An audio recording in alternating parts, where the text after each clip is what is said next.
just like that, we're down to 56 teams left with a chance to go to the Dome in just a couple of weeks.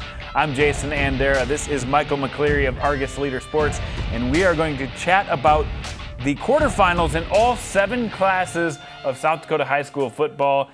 And bonus, we're making our picks, and the loser has to shave their eyebrows. I did not know about this. Yes. No, we're not going to shave anybody's eyebrows, but we are going to make picks on all of these games coming up to find out who we think are going to go on to that semifinal round coming up next Friday. But we've got Thursday games this week, and we're going to start, as always, in 11 AAA, the 8 versus 1 matchup. Washington taking on Jefferson. Washington has looked better in the last month. Jefferson has had an epic season. Yeah, I mean, I think Jefferson's margin of victory is something crazy. It's like, in the 20s, throughout the year. I think they've had one game under 20 that they've won under 20 points all year. Yeah, and I think last week, they gave up 26 points to Roosevelt, and that was the first time anybody's ever scored 20 points against them. Right. So, we've talked a ton about their offense, and, we've alluded to how great their defense is, but, even with how much we've talked them up, even with how much they've won by, I still feel like they're sort of underrated because it's just sort of assumed that they go in and win each week. So, Jefferson's a really, really tough matchup for anybody. But it's, Washington, it's coming off. They're obviously playing a little bit better on the offensive side. They almost won that game against Brandon Valley last week. But, Jefferson's just a tough matchup. Griffin Wilde was held out of last week's game. Probably more precautionary, but this week will probably be held out again. We'll see how that evolves here through the next couple of days. But I just think even without Wilde, Robert Hutchinson coming up with a 3-touchdown grab week. Their defense has been outstanding. They've got a couple players banged up on defense as well, but they're still elite. I think Jefferson gets this one done against Washington. Game number 2 will be Lincoln taking on Brandon Valley. This is a rematch. They played back on October 7th, and Lincoln won 34-30. It was close. Lucas Slack played in that game. That's the last time we've seen Lucas Slack in a full game. He's expected to be back for Brandon Valley. So what are you looking at in this game? Yeah, that's a big component of it. If Lucas Slack gets healthy, obviously he's a big component of what they could do, obviously in the passing game, but in the running game too. He's a really, really good runner, and those quarterback runs and the ability to sort of get out of the pocket a little bit, that opens up their offense a bit. So, that was a really big component. I expect it to be close again. I'm still high on Lincoln and what they can do, and I think they're starting to put things together a little bit more. But, I think it's going to be similar to the last matchup where it's going to be very, very close, and I'm in it to the end. Yeah, this Lincoln team I think they've gotten a little better running the football. Dravion Hodge has given them a little bit more stability there, but still, they average 3.3 yards per carry. That's an area that they're going to have to improve come the playoffs if they want to really be a serious contender this year. But the way they played and the way they threw the ball last week, Schaefer going for 5 touchdowns through the air, I think they can do that against Brandon Valley and their defense, which has a few holes right now. Give me Lincoln in that one. I'm assuming same for you.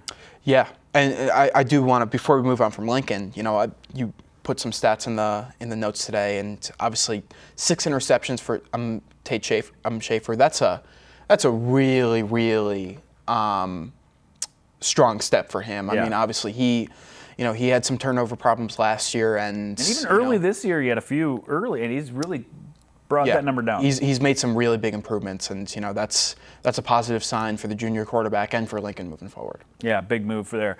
Another quarterfinal action game at O'Gorman. Stevens takes on O'Gorman. The last time they played, O'Gorman pretty much had it done by halftime. This Stevens team, I expect to be fighting, and O'Gorman is a team that has a few injuries right now. Their offensive line continues to be banged up, but they somehow continue to improve at the end of every single season. Yeah, we talked about that Harrisburg game last week. It seemed like their season wasn't going to end on such a great note, but they still found a way to get it done. So, O'Gorman's a really, really good team, and their defense and offense is playing just about as good as any team in the class right now. Yeah, getting that win gave them home field this week, and of course, potentially next week if they get past Stevens, and I think they will get past Stevens. I think you agree. I agree, yeah.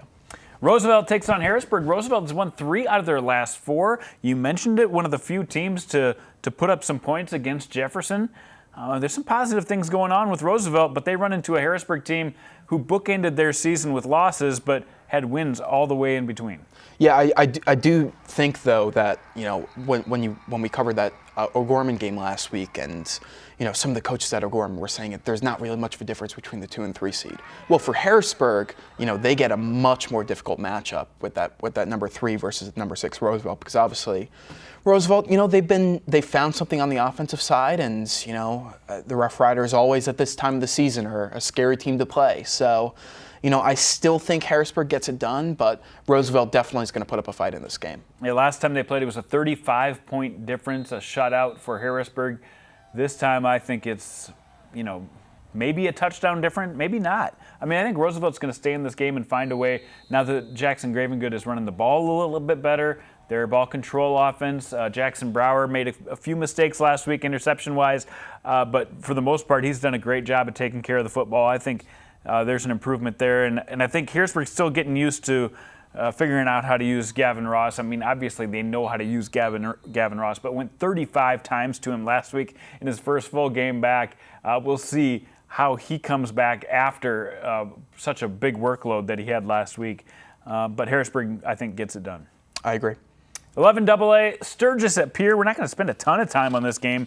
They didn't play this year, but 2 years ago, Sturgis gave Pierre a decent game, but a much different team, much different look this time around. This Pierre team, it's going to take an epic meltdown for them not to beat Sturgis. Yeah, I agree. Pierre's really strong, and they're playing about as strong as anybody in the state right now. One of the games I'm really looking forward to, Brookings at Yankton. They played in late September. Yankton won that game by 11 points. Brookings really came back and made that a game late. Yankton with a good performance last week, and Rugby Riken had a huge performance last week. They're trying to get things patched back together now that they've had some key guys come back from injury, and Gavin Swanson, Cody Oswald. I'm going to pick this Yankton team, but Brookings definitely puts up a good effort on defense. Yeah, I agree. And you look back to their previous matchup. Obviously, it's going to be close, but I still think of some of the plays that Yankton was able to make against T area and stick with the game with Rugby Riken. Obviously he almost seemed like he was the best player in the field in that game. So I'm still a believer in this Yankton team, that they can make things a little bit interesting in this playoff race that we kind of assume is going to be pure T area in the end. But I think Yankton starts that by getting the win week 1 of the playoffs. Well, so far pretty boring. We agree on everything, and I think we're going to agree on this one too. Watertown takes on T area. They played last week. T really shut it down and tried to just milk the clock. They had 200-yard rushers, and they got by Watertown 39-6. I expect a very similar game this week, and it'll be hard. Watertown with Juven Hudson, he's a great playmaker, but I just don't think they have enough weapons to compete with T area. Yeah, for obviously Juven Hudson has been one of the better running backs in South Dakota maybe this year. Has, yeah. But at the same time, T has just so many different running options. There's, for Juven Hudson, who puts up some 200-yard games, T could have 3 guys who put up 100. So, right. that's already sort of ahead. And, I just think, T is a way to win these games, and I think they're going to get it done. The 6 versus 3 matchup, Spearfish takes on Aberdeen Central. Central had been on a 5-game winning streak, got really shell-shocked by Lincoln in their passing game.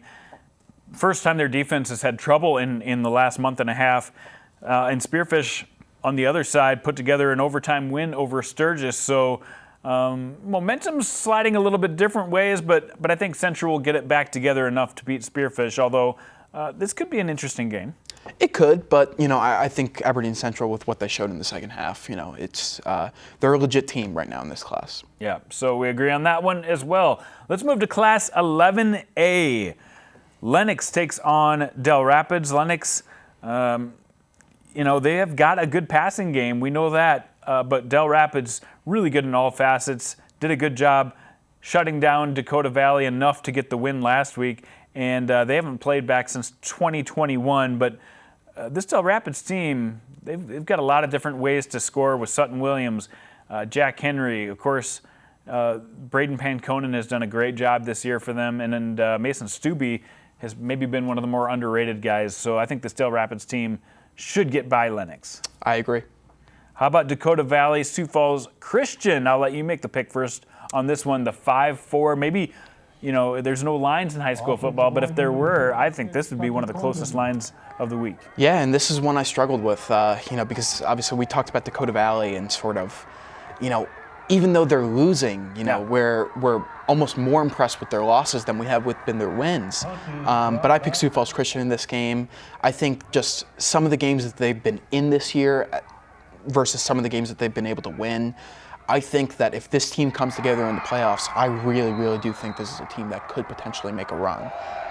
So I think that starts this week, getting a big win over Dakota Valley. Yeah, Sioux Falls Christian looked good last week in a 40-0 win, and Dakota Valley, they looked good in their loss. And Randy Rosenquist had an unbelievable day, and Shane Onema has been doing a good job delivering him the football. I think they're going to be doing a little more passing than they did the first time they played Sioux Falls Christian, where the Chargers won that game 24-14, and that kind of vaulted Sioux Falls Christian's mid-season surge, and they've really been coasting off of that. I agree. I think Sioux Falls Christian is going to do just enough. It's going to come down to some small plays, and I trust Sioux Falls Christian in this one to get it done. 7-2, the defending champs from Madison take on West Central with hopes of getting back to a championship setting. They played again on that September 9th weekend, and West Central got a 3-point victory in this one. It was close, but this kind of started West Central's push as they got better and better following that win off against Madison early in September. Yeah, and Madison's had a couple of peculiar scores this year where, they haven't quite gotten the wins that obviously need to, they were able to group together last year in that undefeated year, but West Central's been really, really good all season long, so I would expect them to pull this one out. Yeah, Justin Zerpel's put up big numbers, and he's gotten better at taking care of the football in these last few weeks. And again, I think that's one of the keys for West Central is if they take care of the football, they get it done, and I think they win this game. Canton takes on Beersford. They played back in early September, and it was a 1-point ball game. It came down to a crazy play by Beersford to cash in and get the touchdown, and then they got their extra point where Canton did not. It was 7-6. Could be a defensive battle again, but I expect a little more scoring this time around. Yeah, Beersford is, they've looked good in the past couple weeks, and I know Canton has been sort of dealing with some injuries throughout the year, and as most football teams do. Depending on the health of both teams, this could probably be another really close game. But at the same time, I don't know if I quite expect 7-6. I think these offenses have come a long way since the beginning of the season. So, it could be close. I think Beersford wins by a hair, but I would expect there to be a couple scores in this game. Yeah, Canton's been a little quiet the last couple of weeks. They haven't had as tough of a schedule as they did right out of the chute, and I do think they are one of the healthier points of the season for them as far as injuries go. So that looks bright for them. But I think, Beersford being at home means something. And last time Canton was at home and they didn't get it done. Now that Beersford's at home and they're used to winning, I think the Watchdogs continue to move. So once again, we agree on all of our picks, and we're picking all home teams. So let's get into some interesting classes here where we're going to mix it up a little bit, I have a feeling. 11B, Dual takes on Winter. Winter has played maybe the toughest schedule I remember Winter playing, and they are just more impressive than I've seen them in a long time. This Dual team has lost just one game this year. They had a good win against St. Thomas More. Do they have any chance against these Winter Warriors? I don't want to just say no right off the bat, but I think that's a tough test for anybody. It's a hard thing to ask of pretty much any team that you go up against. Dual has obviously shown some things in recent weeks. We talked about that St. Thomas More game last week and how good St. Thomas More could potentially be. Right. With their quarterback back, but it just. I think it's really, really tough to pick against Winter, at any time other than the state final. And even in the state final, it's tough. It's going to be super tough for anybody to upend what they do and their style of play. And Dual has been really good with Owen Quayle, but I don't think they're quite in Winter's league quite yet. So we both have winner in that one. McCook Central, Montrose, Mount Vernon, Plankinton. In my head, that these teams have played each other, but they've got a ton of common opponents, but didn't play each other. Last week, McCook Central Montrose with a 34-19 win over Sioux Valley. Mount Vernon Plankinton with a 38-10 win over Tri-Valley. They're both heading in the right direction. It's going to be interesting. What do you think in this one? I chose Mount Vernon Plankinton. I'm not really too sure about that. This is one of the games that I'm just like, it's sort of a toss-up. But I'm looking ahead at one of the teams that really could get major momentum going into when they're going to need it. Right. They're on the same side of the bracket as winner, and I think this is a huge game because this could be a statement game for whoever wins this game, and you need all the momentum you get going into a matchup with winner potentially. I was going to pick McCook Central Montrose, and then I really spent some time dissecting this, and it comes down to the senior quarterback Reed Russ going against the sophomore quarterback in Boston Katzer. I really like Boston Katzer. I think he's got a bright future, but I'm taking the senior in these kind of situations. Give me Reed Russ and the Mount Vernon Plankinton Titans. Hot Springs with a big win last week over Bridgewater Emory Ethan. Now they have to travel across the state and take on Roncalli, a team giving up, 3 points a game or some ridiculous number like that. But this Hot Springs team, they've got some firepower as well. Yeah, we talked about them last week too. Hot Springs, it wasn't an anomaly that they won this game against Bridgewater Emory Ethan. They've had some really good wins throughout the year, and they proved they're a really good team last week. But against Roncalli, you can't just sort of assume that everything that Roncalli's done and everything that they've dominated against is not legitimate. So I still pick Roncalli in this game, even though Hot Springs I think is going to give them a little bit more of a fight than any other team that they played this year. Yeah, I think Roncalli is so good on defense, partially because their special teams is so good. Jackson Isaacson, the future SDSU kicker/punter. He is just a field position monster, and it's going to be tough for Hot Springs to win that field position battle when they're always backed up. I think Roncalli is really good with, Isaacson and Maddox May running the ball for them. Their defense is outstanding. I expect Roncalli to get the win, but don't be surprised if Preston Iverson does a little magic and gets a few more points than what Roncalli's been giving up so far this year. Redfield got the win in a last-second play where they broke up a 2-point conversion attempt to get the win over Woonsocket, Wessington Springs, Sanborn Central, and Elk Point Jefferson, no problem over Rapid City Christian last week. This Elk Point Jefferson team comes in as the 3 seed, but they came in 2 as the rankings. This is a really good team. Yeah, and I would expect them to continue their strong run going into the second round of the playoffs. So much for drama. We picked home teams as well in 11B. We're both going with Elk Point Jefferson. 9-man football. I know I have a few upsets coming up in each of these classes. We'll see if we agree or not on these. The 9AA, Bonham takes on Wall, and Wall, a team that has been getting a little deeper in the playoffs every year. The semifinals the last couple of seasons. They would love to get all the way to the Dome, but they're going to have to get past a really good Bonham team. Yeah, but, Wall, for all that they showed last year, getting really, really close, I think this Wall team might be even better this year. So, they've been dominant, obviously, and, they're, nobody's really gotten in their way yet, and I don't expect Bonham to be that team that gets in their way now. Yeah, I'm going to take Wall as well. The one thing maybe that goes against Wall, and it's not their fault, is they haven't played a really tough team in a while. So if they get into a game where Bonham, sneaks a couple touchdowns and gets a special teams touchdown like they have the last couple of weeks with Riley Rochadle getting some punt return touchdowns, maybe that shakes them a little bit. But Wall has too much firepower, and I think they're a little deeper than Bonham this year. Give me the Eagles. Hanson at Hamlin. I can't think of 2 more evenly matched teams. Hanson with 3 or 4 guys that can run the ball down your throat. Hamlin, Tyler Stevenson has had a good year at quarterback, but Luke Frazier maybe the best year of anybody in this class at running back. It's going to be a lot of talent on that field.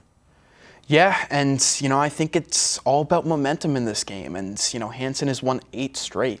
So, I mean, even though they're the lower seed, I mean, these 4-5s, seeding sort of doesn't matter at that point. They're both 8-1 teams, I believe. So I think Hanson has enough momentum at this point of the season where they could, potentially get the slight upset. Yeah, I think all season long I've been voting Hanson higher than Hamlin. I had no reason to other than just I think they're a better team, and I still think they're a better team, even though they're on the road in this one. And getting that monkey off their back, beating Platte Geddes, where they got eliminated in the playoffs by the last 2 years, I think lets them breathe a little bit, and I think they open things up a little bit on Hamlin and get a win there, though. Wouldn't shock me at all to see the Chargers put up a game and defend their home turf, but we're both taking Hanson in that one. Freeman Marion Freeman Academy takes on Elkton Lake Benton. What do you think of this one? Well, I mean, this was one that was probably a little bit tougher than I think a lot of them. Yeah. I'm really a big fan of this Freeman Marion Freeman Academy co-op. They've done really good things. I really think their freshman quarterback is great. Yeah. But I just think Elkton Lake Benton just obviously 9-0. They've scored 30+ points in all but one game this year. And Ryan Krogh is just one of the better umpires in 9-man football. So I think they keep on going. I'm going strong with this one, and I think Freeman Marion Freeman Academy opened some eyes with making this a game, but Elkton Lake Benton, they seem like sort of one of those teams that's going to be right there in the end. Yeah, Elkton Lake Benton, I guess, by their standards, struggled a little bit with Kimball White Lake last week. They didn't have Tanner Stein, their main receiver, last week. We'll see if he plays this week. But Kimball White Lake also gave Howard a tough game early, so I'm not going to take too much off of what the Elks have done. I think they're a better team overall. They're a more mature, senior-led team than Freeman Marion Freeman Academy. Give me the Elks.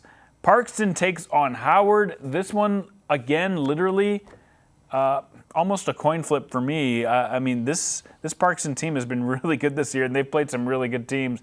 Howard, coming off their championship last year, have given us no reason to think otherwise that they'll get back to the Dome this year. Yeah, and I think Howard's actually underseeded as the number 3 seed. So, I feel strongly in this one, and I think Howard's going to get it done. Yeah, I think Howard is a team that's had a couple of hiccups earlier in the year, but they've really come a long way. And Taden Hoyer, he's been there, done that as the junior quarterback, and I think he gives them that option where if they get into a little bit of a shootout, they're able to throw it a little bit better than Parkson. So I'm taking Howard as well. 9A action. Canastota takes on Warner. Canastota, a team that hasn't played a lot of teams in 9A, and now they get a chance to play the best team in 9A.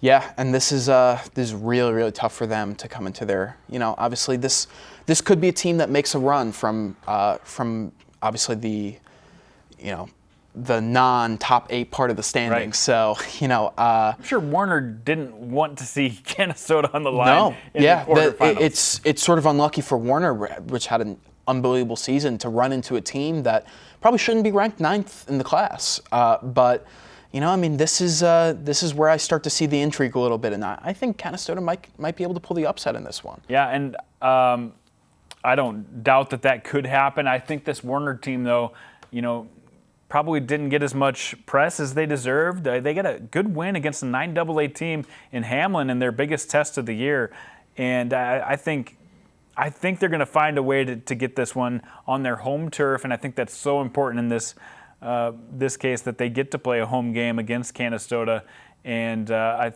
just really love what Hunter Kramer has done for that team this year.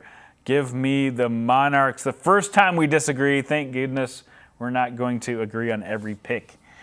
Phillip takes on Harding County Bison, a team that can really put some points on the board. Phillip had a decent test last week and passed with flying colors. Yeah, and Phillip's gotten a lot of really nice wins, but I just think just with how this Harding County Bison offense is run through, obviously senior quarterback Kelby Het, they've played really well and put up a ton of points. So they're gonna have to be a team that you catch up to a little bit. Right. So. I think in a 4-5, when these teams are probably coming a little bit close, I think that could be the difference, and I expect them to get the win. Yeah, this Rancher team has more depth than they've had in the last couple of years, just more players on the team, and I think that helps them get that extra round as this time of year depth really comes into play. They get the win, we agree. How about the Castlewood Warriors taking on the Lyman Raiders? 7-2, maybe a little deceiving. Lyman only has the one loss this year against Wall. This Castlewood team, though, starting to get right at the right time. Yeah, and I'm looking at that game. The penultimate, the finale of the regular season against Elkton Lake Benton. They were so close to getting the upset there, and I think with all the wins that they've grouped together and how close they were in that game, I think Castlewood's peaking at the right time, and I picked them in this one. Yeah, I think with Carson Kirwan getting so much better, Lane Tweet doing a great job at quarterback for them, they are really heading in the right direction. But I think maybe we're underestimating Lyman just a little bit. Tance Wagner really can run the ball for them, and Cooper Long has really had a huge impact on this team, coming in from Garrettson last year and giving them a weapon in the field. Tegan Gorneau can throw the ball to him. So give me Lyman. I'm going to switch my pick right at the last second here. I think Lyman wins a close one against Castlewood. I was getting nervous. I thought none of us were going to have to shave our eyebrows. Yeah, exactly. We probably planned that way. How about Woolsey Wessington and Gregory? I tell you what, this is another one I think could be a really close game. Woolsey Wessington played really well last week, and I think they're ascending at the right time as well. Yeah, but this Gorillas team, again, is similar. I think they're maybe underseeded at number 3. So, I think Gregory's been really, really good this year, and obviously Woolsey Wessington, I think they've stringed together a couple wins that I think, put them in a position where they could make this game interesting, but I still think Gregory gets it done. Yeah, I think this Gregory team, they have all their starters back from last year, and I think it's really starting to pay off right now as they're putting together a really fine season. And Woolsey Wessington will be no cakewalk. I think this is a really tough game for them, but they've got to win those tough games to get to their goal of getting to the Dome, and I think they can do that. It's going to be a lot of fun. Rylan Peck has done a great job at quarterback this year, just balancing things out, and I love what they do on defense as well, so give me the Gorillas. Let's move to the smallest class, 9B, and take a look at these 4 games. Avon takes on Harriet Selby area. What do you think of this one? Well, I think we're all on Brendan Begeman watch right now. Expecting that, if Harriet Selby area can get to the Dome, that we might see a new rushing leader in South Dakota at the end of this year. It's going to be really, really close. So, I just think with how Harriet Selby area has been playing, Avon does present some challenges, and they're going to put some points on the board. But I think Harriet Selby area gets it done. I think this is another unfortunate quarterfinal matchup. It feels more like a semifinal matchup with Avon and how strong that they feel like they are now versus where they were in the beginning of the season when Brady Bierma was not playing. So I think Harriet Selby is overall a stronger team. They've got really good balance here in this last couple of weeks. Last week, really like what they did throwing the football. They looked much more confident in that part of their game. So I think their balance really helps them out on a decent weather weekend where Avon probably doesn't have quite as much balance, even though I really like what the Biermas, Paxton, and Brady bring to the field. Give me the Wolverines in that one. Number 12, Irene Wakanda takes on Sully Buttes. Any thoughts on this one? Not much, no. I expect the 4 seed to get it done. Sully Buttes, so... yeah, they've won a couple close games in the last couple of weeks. This Irene Wakanda team, though, went on the road, took out Corsica Stickney, and the deeper I looked and looked at this Irene Wakanda team, I think they've got a real shot to get an upset here. They have not played any 9B teams on their regular season schedule, so really a tough schedule for them, and their record is deceiving at 4-5. They're a much better team than their record, and with that win over Corsica Stickney last week and the way they rolled them, especially late, as many points as they put up. And then Sully Buttes just coming off a week where they played against Corsica Stickney and getting that win. It gives you kind of a test of where these teams are at. I think Iron Wakanda gets the upset in this one. That's my big, huge upset pick of the week. We'll see how that one comes to fruition. Del Rapids St. Mary, this defending champs in 9B, they did this same show last year where they caught fire at the end of the year. Can they keep it rolling, taking it against Hitchcock-Tulare? Hitchcock-Tulare has just been so dominant this year. That's a tough, when you're trying to make a run, that's a tough team to run into. So, I'm going to say no. I'm going to say Hitchcock-Tulare gets it done, but I think Del Rapids St. Mary, maybe shows a little bit of magic. Maybe they have a lead for parts of the game, or maybe it's really close until the end. But I think Hitchcock-Tulare continues their great season. Yeah, Hitchcock-Tulare, I agree. I just look at their overall team. I think their overall team size is maybe as good as it gets in 9B. Maybe not that high-end talent that Harriet Selby has at certain positions, but they've got stars on this team, and Landon Puffer showed it on special teams last week. They've got a lot of guys that can get it into the end zone. I think Hitchcock-Tulare rolls by the Cardinals in this one. And then a really interesting one, DeSmet taking on Kadoka area. DeSmet came up just short last season, getting to the Dome. Kadoka area has the 3 seed, is seeded higher in this one. What do you think here? Yeah, it's funny looking at some of the other games in 9-man football. I mean,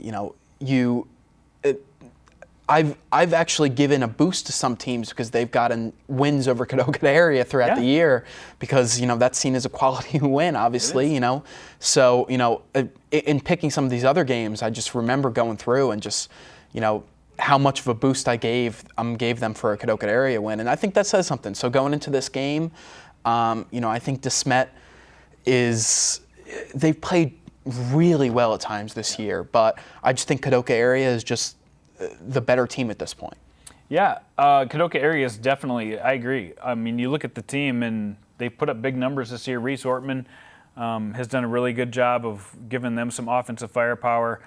Chad Eisenbraumer has done a great job with this program. I do see DeSmet, though, on a little bit of a peak here, and I think Britt Carlson is probably one of the more underrated players in this entire class, and they've got some monsters on defense. I think DeSmet gets the road victory here, so I'm going 2 road teams in 9B for my biggest, boldest predictions of any class out here. So we do have some different here, Michael.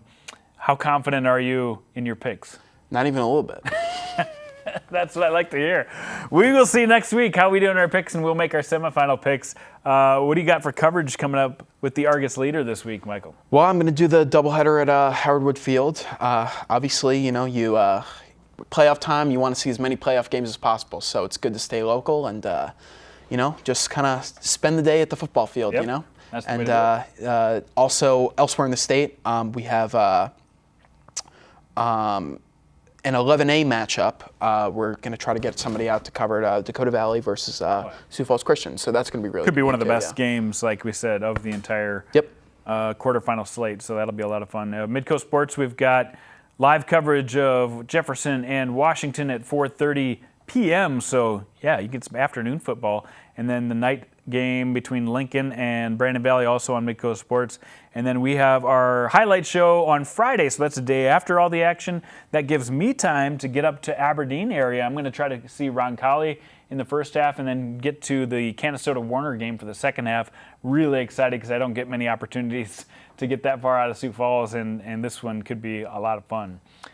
So we'll have another episode of Football Insiders coming up next week. That'll be next week on Thursday, and then the following week is Dome Week already, and Michael and I will be busy talking to as many coaches and bringing you as much information as we can ahead of those big matchups. For Michael McCleary of the Argus Leader, I'm Jason Andera of Midco Sports. See you next week on Football Insiders.